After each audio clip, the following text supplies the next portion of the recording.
चलिए अब हम डिस्कस करने जा रहे हैं प्राइस इलास्टिसिटी ऑफ डिमांड। सबसे पहले समझते हैं प्राइस इलास्टिसिटी ऑफ डिमांड का मतलब क्या होता है।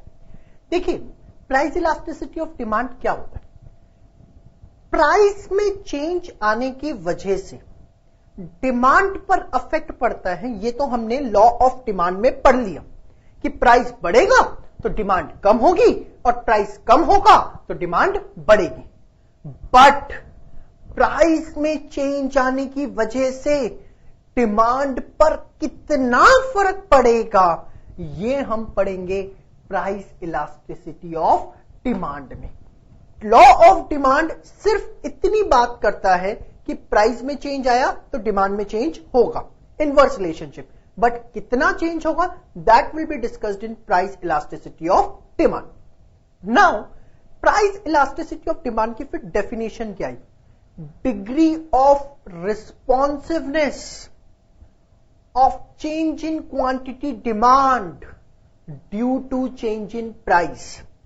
प्राइस में चेंज आने की वजह से क्वांटिटी डिमांड किस हद तक रिस्पॉन्ड करती है, किस हद तक उसमें चेंज आता है, क्या उसकी डिग्री ऑफ रिस्पॉन्सिवनेस होती है because of change in price, उसको हम बोलते हैं प्राइस इलास्टिसिटी ऑफ डिमांड। मतलब degree of responsiveness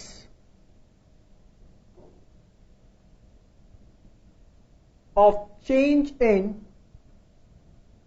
quantity demand, degree of responsiveness of change in quantity demand due to change in price।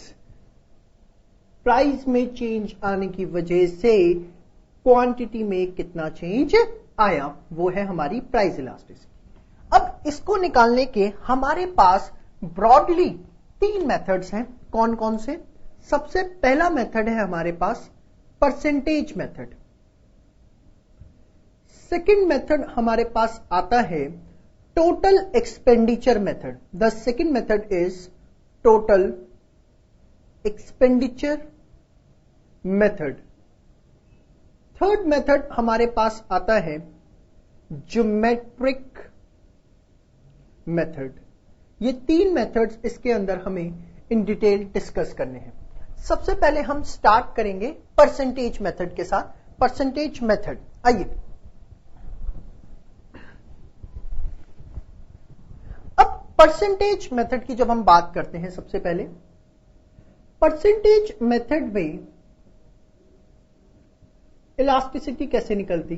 Percentage method में elasticity निकलती है percentage change in quantity demand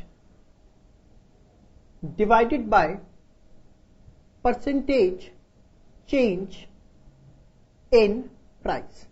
price में change आने की वजह से quantity demand में जो चेंज आया उसको हम बोलते हैं परसेंटेज मेथड। अब हम इसको अगर देखें, इसका एक दूसरा फॉर्मूला हम डेवलप कर सकते हैं। कैसे? सपोज जो प्राइस था वो पहले 10 था, फिर 12 हो गया। एज ए रिजल्ट जो क्वांटिटी पहले 100 थी वो घटकर 80 यूनिट्स हो गई। प्राइस बढ़ा तो डिमांड कम हो गई। सबसे पहले मुझे निकालना है कि क्वांटिटी में कितना चेंज आया, परसेंटेज चेंज इन क्वांटिटी। अब मैं अगर परसेंटेज चेंज इन क्वांटिटी की बात करूं तो 20 यूनिट्स कम हो गया। 20 यूनिट्स कम हो गया, पहले 100 था अब 80 हो गया, तो 20 यूनिट्स कम, पहले कितना था 100। तो परसेंटेज वाइज देखूं, अगर 100 से 80 हो गया तो 20% जो क्वांटिटी है वो कम हो गई। फॉर्मूला अगर मैं इसका बनाना चाहूं तो फॉर्मूला क्या बनता है इसका? फॉर्मूला बनता है आपका जितना भी क्वांटिटी के अंदर चेंज आया, change in Q, divided by जितनी पहले क्वांटिटी है। जितनी पहले क्वांटिटी थी मतलब Q1 इनटू में 100। तो बेसिकली ये फॉर्मूला बना परसेंटेज चेंज इन क्वांटिटी का, जिसमें आपने चेंज इन क्वांटिटी किस तरीके से निकाला है। चेंज इन क्वांटिटी आपने निकाला है Q2 माइनस Q1, या आप Q1 माइनस Q2 लिखो, आप माइनस साइन को इग्नोर करके चलिएगा, उससे कोई फर्क नहीं पड़ता। Q1 या आप इसे लिखो Q1 माइनस Q2, कोई फर्क नहीं पड़ता, माइनस साइन को इग्नोर करके चल रहा है, आपने उसे कंसिडर नहीं करना। अब हम आते हैं परसेंटेज चेंज इन प्राइस पर। अगर मैं परसेंटेज चेंज इन प्राइस की बात करूं, परसेंटेज चेंज इन प्राइस, तो परसेंटेज चेंज इन प्राइस जो है, प्राइस में कितना चेंज आया, 2 रुपीज, पहले कितना था 10, परसेंटेज में कन्वर्ट करूं तो 20%। तो बेसिकली जो फॉर्मूला डेवलप हुआ वो क्या हुआ, चेंज इन प्राइस अपॉन में P1 multiply by 100, change in price upon P1 into 100।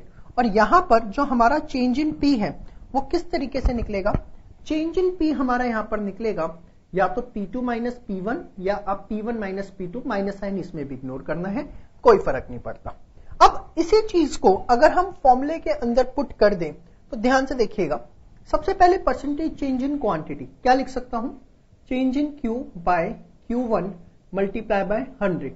Percentage change in price क्या लिख सकता हूं, change in P upon P1 into 100, 100 से 100 गया, तो change in Q upon Q1, और ये ऊपर आके आपके पास रेसिप्रोकल हो जाएगा P1 अपॉन में चेंज इन P। अब इसकी डेकोरेशन थोड़ी कर देते हैं, डेल्टा वाले एक तरफ, तो चेंज इन Q अपॉन में change in P into P1 by Q1। And इस फॉर्मूले के अंदर हम एक इंडिकेटिव माइनस साइन लगा देते हैं। ये इंडिकेटिव माइनस साइन मैं क्यों बोल रहा हूं, जब भी इनवर्स रिलेशनशिप देखने को मिलेगा तो आप एक माइनस साइन लगा देते हैं जो कि दिखाता है कि दो वेरिएबल्स के बीच में इनवर्स रिलेशनशिप है।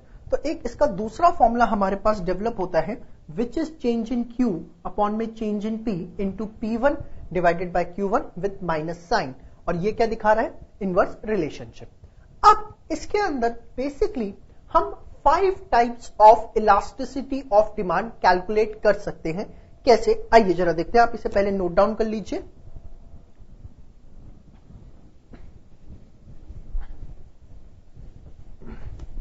चलिए, अब 5 types of elasticity of demand हम इसमें कौन कौन सी कैलकुलेट कर सकते हैं, आइए देखते हैं। 5 टाइप्स ऑफ प्राइस इलास्टिसिटी मैंने आपको बोला हम इसमें निकाल सकते हैं। सबसे पहले जो हम प्राइस इलास्टिसिटी हम इसमें निकाल सकते हैं that is EP is equals to 1, जिसको हम बोलते हैं यूनिटरी इलास्टिक। क्या होता है ये यूनिटरी इलास्टिक, आइए देखिए। जब यूनिटरी इलास्टिक 1 कब होगा, जब जितना क्वांटिटी डिमांड में चेंज हो उतना ही चेंज किसमें हो, प्राइस में। अगर ऊपर भी 10 है नीचे भी 10 है तो कट के क्या हो जाएगा 1। मतलब इसकी डेफिनेशन हमारे पास क्या बनी, when percentage change in quantity demand is equals to percentage change in price. Percentage change in quantity demand percentage change in price के इक्वल होती है, तो उसको हम क्या बोलते हैं, यूनिटरी इलास्टिक। इसे हम डायग्रामेटिकली भी देख सकते हैं किस तरीके से, आइए। आप सबको पता है डिमांड कर्व हमारा डाउनवर्ड स्लोपिंग होता है, ये हमारा है डिमांड कर्व। अब मैंने कोई भी प्राइस ले लिया, सपोज P प्राइस लिया, उस पर क्वांटिटी है आपकी Q, this is quantity and this is price. अब प्राइस कम होके हो गया P1, प्राइस कम हुआ, क्वांटिटी बढ़ के आपके पास हो गई Q1। नाउ ये जो प्राइस कम हुआ है, जो P से आप देख रहे हैं P1, P से जो P1 हुआ है, बेसिकली ये क्या इंडिकेट कर रहा है, this is delta P, change in price, and this is change in quantity. आप देख सकते हैं जितना प्राइस में चेंज है उतना ही क्वांटिटी में, दोनों एरिया आपको सेम दिख रहे होंगे। तो यहां पर जो परसेंटेज चेंज इन प्राइस है, परसेंटेज चेंज को हम डेल्टा भी दिखाते हैं, इन प्राइस किसके इक्वल है, परसेंटेज चेंज इन क्वांटिटी के। तो इस वजह से यहां पर आपकी प्राइस इलास्टिसिटी जो है वो 1 है, that is the unitary elastic. अब हम आगे बात करते हैं, the second is EP is less than 1, जिसको हम बोलते हैं इन इलास्टिक डिमांड, जिसको हम बोलते हैं in elastic demand. In elastic क्या होता है? बेसिकली इन इलास्टिक होता है जब, देखिए, लेस देन 1, एक से कम कब आएगा? जब यहां पर अगर 10 है तो ऊपर वाली फिगर 10 से कम होनी चाहिए या ज्यादा? ऊपर वाली फिगर हमारी 10 से कम होनी चाहिए, से 8 हो, 7 हो, कुछ भी हो, बट 10 से कम होना चाहिए। तो सपोज ये 9 है, तो can I right when percentage change in quantity demand is less than percentage change in price? तो मैंने इसकी डेफिनेशन लिखी क्या? when percentage change in quantity demand is less than percentage change in price. Quantity demand में जो change है अगर वो प्राइस के चेंज से कम है तो उसको हम क्या बोलते हैं? In elastic demand. अब हम इसको डायग्रामेटिकली कैसे शो करेंगे, ध्यान से देखिए। y x क्वांटिटी प्राइस, ये है आपका डिमांड कर्व। अब प्राइस क्वांटिटी, अब आप सोच रहे होंगे इसका डिमांड कर्व ऐसा क्यों है, वो मैं आपको लेटर ऑन डिटेल में डिस्कस करूंगा। सपोज प्राइस हो गया P1, कम हो गया, डिमांड क्या हो गई? Q1। प्राइस अगर P से P1 हो गया तो डिमांड Q से क्या हो गई? Q1। ये जो एरिया है ये क्या दिखा रहा है? Change in price. ये क्या दिखा रहा है? Change in quantity. तो अगर आप खुद देखें, प्राइस कम डिमांड ज्यादा, कि प्राइस में चेंज ज्यादा है और क्वांटिटी में चेंज कम है, मतलब percentage change in quantity is less than percentage change in price, तो यहां पर हम कहेंगे कि प्राइस इलास्टिसिटी जो है वो हमारी लेस देन 1 है। प्राइस इलास्टिसिटी हमारी लेस देन 1 है। तो ये दो इलास्टिसिटी आपने देखे, इन्हें आप फटाफट पहले नोट करिए, फिर हम थर्ड ऑन की तरफ मूव ऑन करते हैं।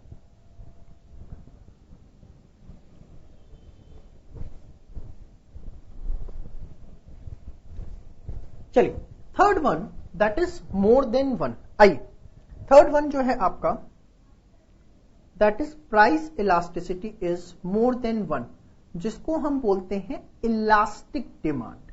क्या बोलते हैं हम उसको? Elastic demand. अब कैसे कंप्यूट होता है? इलास्टिक कब होगा? ऑब्वियसली जब न्यूमरेटर डिनोमिनेटर से बड़ा होगा, मतलब ये 10 है तो से ये 12 हो, 13 हो, मतलब denominator should be greater than numerator. तो यहां डेफिनेशन अगर मैं बनाऊं तो क्या बनेगी? When percentage change in quantity demand is more than percentage change in price. जो क्वांटिटी डिमांड में चेंज है वो प्राइस के चेंज से ज्यादा है, तो उसको हम बोलते हैं इलास्टिक डिमांड। अब इसको अगर हम डायग्रामेटिकली देखें तो डायग्राम इसका कैसा आएगा, ध्यान से देखिए। y x, ये इसका डिमांड कर्व। अब आप सोच रहे होंगे ऐसा क्यों बना दिया? आपको सारे जवाब अभी 2 मिनट बाद मिलेंगे, ध्यान से देखिए सब। सपोज ये प्राइस है और ये आपकी क्वांटिटी है। प्राइस कम होके P1 हो गया, क्वांटिटी हमारी बढ़ के क्या हो गई? क्वांटिटी हमारी बढ़ के हो गई Q1। अब अगर आप देखें, जो प्राइस में चेंज है वो इतना है, जबकि क्वांटिटी में इतना है। आप खुद देख सकते हैं परसेंटेज चेंज इन क्वांटिटी जो है, क्वांटिटी का जो चेंज है वो कहीं ना कहीं प्राइस के चेंज से ज्यादा है। तो बेसिकली इस केस में हम बोलेंगे कि जो प्राइस इलास्टिसिटी जो है वो 1 से ज्यादा है। इसके बाद हम नेक्स्ट की तरफ मूव ऑन करते हैं। The next one is price elasticity is equals to 0, जिसको हम बोलते हैं परफेक्टली इन इलास्टिक डिमांड, जिसको हम बोलते हैं परफेक्टली इन इलास्टिक डिमांड। अब ये परफेक्टली इन इलास्टिक डिमांड क्या है? ध्यान से देखिए, परफेक्टली इन इलास्टिक, आप खुद बताइए 0 कब आएगा? 0 ये कब आएगा? जब न्यूमरेटर 0 हो जाए और नीचे कोई भी अमाउंट हो। जब न्यूमरेटर हमारा 0 हो जाएगा, डिनोमिनेटर में कुछ भी हो, तो वो बाय डिफॉल्ट क्या हो जाएगा? 0। तो बेसिकली मतलब परफेक्टली इन इलास्टिक का हुआ क्या? इसका मतलब हुआ when due to change in price, price में चेंज आने की वजह से there is no change in quantity demand, price में चेंज आने की वजह से अगर क्वांटिटी डिमांड में कोई भी चेंज नहीं है तो उसको हम बोलते हैं परफेक्टली इन इलास्टिक। और इसका जो डायग्राम है आपका वो आता है parallel to Y axis, quantity price. आप प्राइस कुछ भी रखिए, P रखिए, P1 रखिए, P2 रखिए, डिमांड जो है वो हर बार आपकी क्या रहेगी, सेम रहेगी। इसलिए इसका जो कर्व है that is parallel to Y axis. Question पूछा जाता है परफेक्टली इन इलास्टिक में डिमांड कर्व हमारा कैसा होगा। Fifth, price elasticity is equals to infinity, जिसको हम बोलते हैं इलास्टिक डिमांड। देखिए इंफिनिटी अनडिफाइंड कब आता है, जब भी किसी नंबर को हम 0 से डिवाइड कर दें। किसी भी नंबर को अगर हम 0 से डिवाइड कर दें, सपोज ऊपर 10 है, नीचे हमने 0 ले लिया, तो किसी भी नंबर को अगर आप 0 से डिवाइड कर दें तो बेसिकली वो आपका इंफिनिटी हो जाता है, जिसको हम बोलते हैं परफेक्टली इलास्टिक डिमांड। इसकी डेफिनेशन हमारे पास क्या बनी, डेफिनेशन बनी when due to change in, या आप इसे ऐसे लिखिए when there is no change in price but change in quantity demand.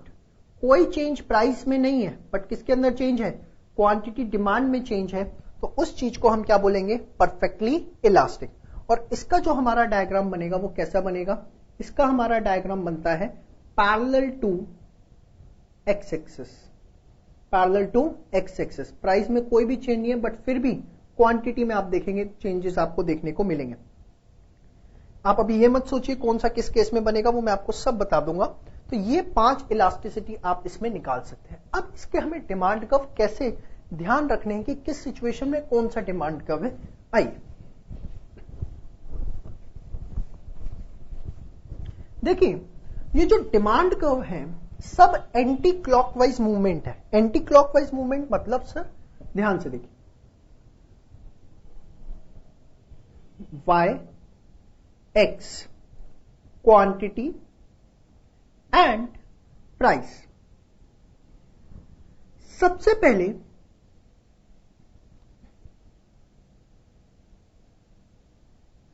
अगर आप देखें सबसे छोटी इलास्टिसिटी कौन सी होती है, 0, फिर लेस देन 1, फिर इक्वल टू 1, फिर ग्रेटर देन 1, फिर इंफिनिटी। एंटी क्लॉक हम जा रहे हैं। क्लॉकवाइज रोटेशन की जब आप बात करते हैं, क्लॉक ऐसे रोटेट करती है, ये ऐसे रिवर्स एंटी क्लॉक, पहले 0, फिर लेस देन 1, फिर 1, फिर ग्रेटर देन 1, फिर इंफिनिटी। एंटी क्लॉकवाइज मूवमेंट है डिमांड कर्व का। सबसे छोटी इलास्टिसिटी, उससे बड़ी, उससे बड़ी, उससे बड़ी, उससे बड़ी। जो इक्वल टू 0 है इसको हम क्या नाम देते हैं, पैरेलल टू वाई एक्सिस या परफेक्टली इन इलास्टिक। जो लेस देन 1 है, जो आपका लेस देन 1 है, इसको हम नाम देते हैं स्टीपर। जिसका डिमांड कर्व है वो स्टीपर है और आप इसे कह सकते हैं कि वो इन इलास्टिक है। फिर इक्वल टू 1 जिसको हम नाम देते हैं क्या, यूनिटरी इलास्टिक,